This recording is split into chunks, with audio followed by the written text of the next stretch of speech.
Hello friends, my name is Pavinder Kaur. Welcome back to my channel. I hope you all are getting benefits.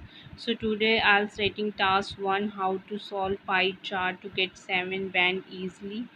So please guys don't forget to subscribe my channel and like and comment also. So let's start. So friends ਅੱਜ ਮੈਂ ਤੁਹਾਨੂੰ ਪਾਈ chart ਦੱਸੂਗੀ ਵੀ ਤੁਸੀਂ ਕਿਵੇਂ explain ਕਰ ਸਕਦੇ ਹੋ ਅੱਜ to pi chart ਦਿੱਤਾ ਹੋਇਆ ਜਿਹਦਾ ਡਾਟਾ ਪਰਸੈਂਟੇਜ ਦੇ ਵਿੱਚ ਦਿੱਤਾ ਹੋਇਆ ਹੈ। ਸੋ ਮੈਂ ਕੁਐਸਚਨ ਦੇਖ ਲੈਂਦੇ ਹਾਂ ਪਹਿਲਾਂ। The pie chart show the amount of money that a children's charity located in the USA spent and received in 1 year 2016। ਸੋ ਇਹ ਤੁਹਾਨੂੰ ਅਮਾਊਂਟ ਦਿੱਤੀ ਹੋਈ ਹੈ, ਮਨੀ ਦਿੱਤੀ ਹੋਈ ਹੈ ਜਿਹੜੀ ਕਿ ਚਿਲਡਰਨ ਚੈਰਿਟੀ ਦੇ ਵਿੱਚ ਹੈਗੀ ਹੈ, ਜਿਹੜੀ ਕਿ ਲੋਕੇਟ ਹੈਗੀ ਹੈ USA ਦੇ ਵਿੱਚ, ਔਰ 1 ਈਅਰ ਦਾ ਡਾਟਾ ਤੁਹਾਨੂੰ ਦਿੱਤਾ ਹੋਇਆ।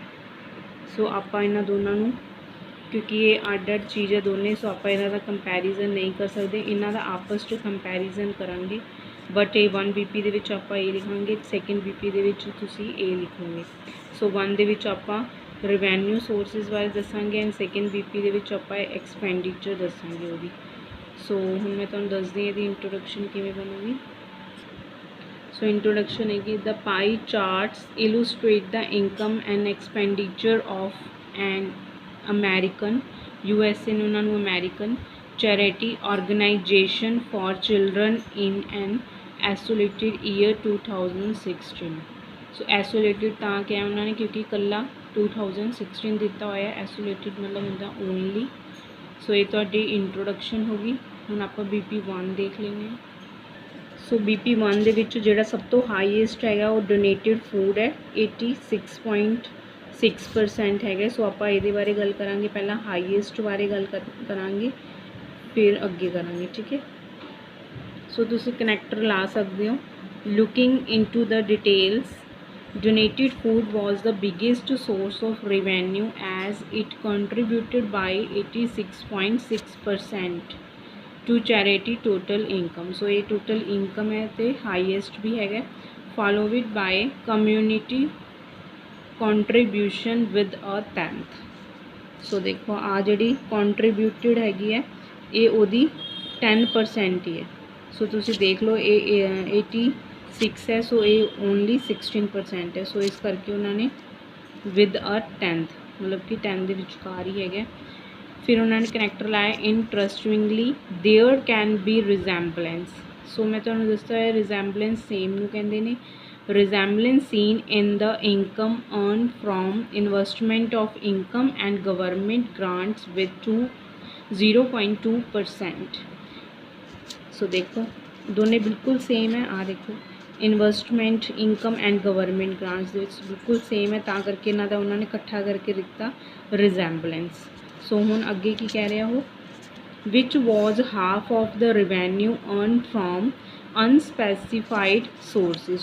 सो वो कहते जोड़ा कि हाफ हैगा किदा अनस्पैसीफाइड इनू कह रहे क्योंकि अदर इनकम क्या है। सो इन्होंने मैंशन नहीं किया होया अदर इनकम कोई पता नहीं किनू कह रहे हैं, तो इस करके उन्होंने लिखता अनस्पैसीफाइड सोर्सिस। सो तुसी देख सकते हो हाफ ही है, 0.2 है और ये 0.4 है। सो यदा हाफ है ये, ठीक है। Beside this 2.2% of the income came from program service. So कला ये रह गया सी, इन्होंने भी ये भी एक्सप्लेन करता कि जो 2.2% है वो इनकम कितों ली जाती है, प्रोग्राम रिवेन्यू तो ली जाती है। सो ये थोड़ा पूरा डाटा उन्होंने मैंशन करता है। सो ਇਹਦਾ रिजैम्बलेंस बनवाता है, ये बिगेस्ट हो गया, ये 10th हो गया और ये ਇਹਦਾ हाफ हो गया, बाकी लास्ट तो ये बच्चे से उन्होंने ये भी दसता। सो हम BP 2 ਦੇ ਵਿੱਚ ਆਪਾਂ ਇਹ ਦੱਸਾਂਗੇ, एक्सपेंडिचर ਦੱਸਾਂਗੇ ਉਹਨਾਂ ਦੀ। सो एक्सपेंडिचर ਦੇ ਵਿੱਚ 95.8% ਜਿਹੜਾ ਹੈਗਾ ਉਹ प्रोग्राम सर्विस है। सो ਇਹਨੂੰ देखते हैं किवें एक्सप्लेन करना है।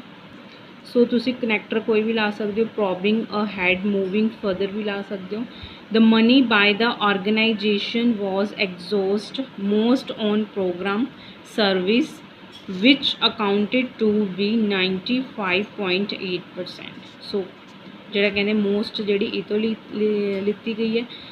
फिर उन्होंने हुण कंट्रास्ट करनगे हो, फिर उन्होंने कनैक्टर लाया स्ट्राइकिंगली देयर कैन बी डिस्क्रीपेंसी मतलब कि मैं तुहानूं पहलां दस्सिया होया कि डिफरेंस हुंदा है discrepancy of 1% noted for the money disbursed हुंदा स्पेंड करना for fund raising as well as management and general noted as 2.6% and 1.6% respectively. So जो दो की गल करते हैं आप रिस्पैक्टिवली लिखते हैं सो ये तुसीं देख सकते हो 1% का डिफरेंस है। सो करके उन्होंने ये तुहाडा कंपलैक्स सेंटेंस बनाता है ये इत्थों तो लैके इत्थों तक एक ही सेंटेंस है। सो ये तुहाडा कंपलैक्स सेंटेंस हो गया।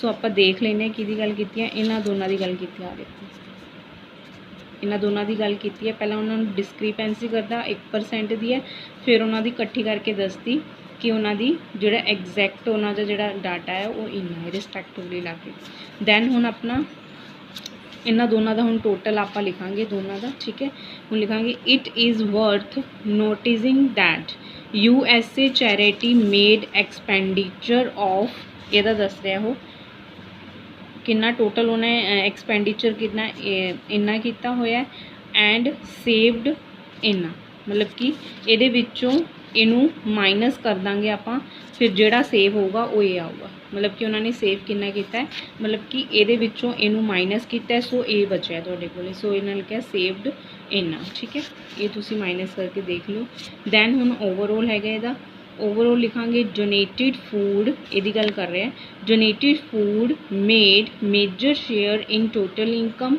And large chunk of money हुंदा huge money was spent on programme service as against others. So कहते जी ह्यूज मनी है वो किते स्पेंड की गई है प्रोग्राम सर्विस के उत्ते as compare to others so against others मतलब कि अदर्स देखो कितने थोड़े है सो इन्हों के सो ये तुहाडा ओवरऑल हो गया। So thank you guys, please subscribe my channel. Bye bye.